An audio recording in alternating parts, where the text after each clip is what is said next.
Now, Russia's Foreign Minister Sergey Lavrov says that work is underway on a possible nuclear test. Lavrov further said that Russian President Vladimir Putin has issued a directive to assess the feasibility of preparing for nuclear tests.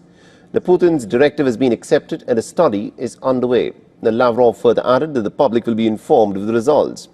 Now, Putin's order was in response to the American President Donald Trump's surprise announcement last week, where he said that the United States was going to resume nuclear testing.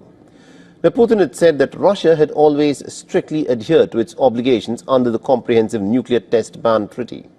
But he also added that if the United States or any nuclear power were to test such a weapon, then Russia would do so too. Now, this has threatened to upend one of the last symbolic restraints of the post-Cold War order. Now, Putin has also signaled the ushering of a new age of nuclear superweapons, weapons that are designed to dominate the 21st century and to ensure strategic parity with the United States and its allies. Now, speaking at a ceremony honoring the engineers and developers behind these weapons, Putin had said that Russia is not threatening anyone, now framing these advances as part of a global nuclear balance and not aggression. Now, one of the weapons in question is the Burevestnik. It is a nuclear-powered cruise missile with virtually unlimited range. Now, there's also the Poseidon, which is a nuclear-powered underwater drone that is capable of massive destruction. Some reports state that it can even trigger radioactive tsunamis.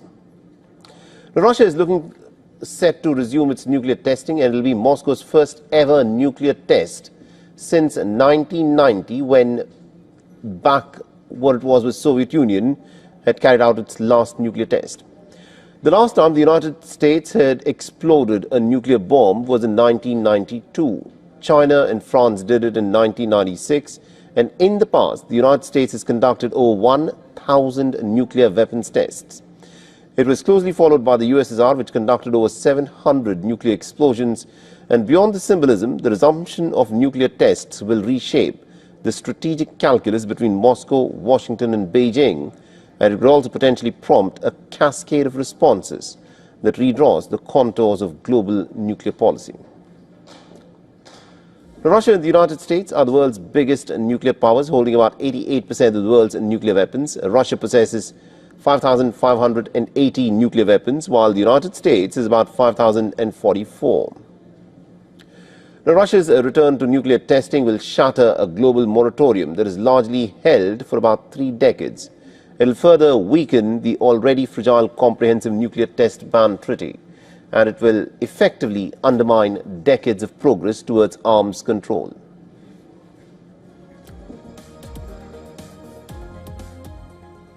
And I earlier spoke with retired Lieutenant Colonel Daniel Davis, who is a military expert and retired from the U.S. Army after 21 years of active service. Listen in to what he had to say.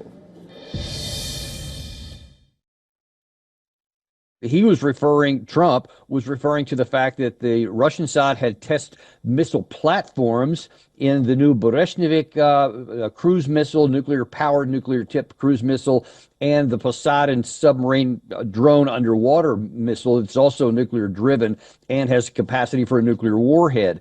There was some question of whether Trump was misspoke, whether he meant the U.S. would also test platforms, like some of our carriers, the Minuteman III, et cetera, or whether he meant an actual nuclear test. That's the word he used. When given the opportunity to clarify that, Trump didn't clarify it. He just said something like, we'll see. In the aftermath of that, you had then the Russian side with Putin himself saying that if the United States does a nuclear test, an explosion, whether above ground or underground, then Russia would too.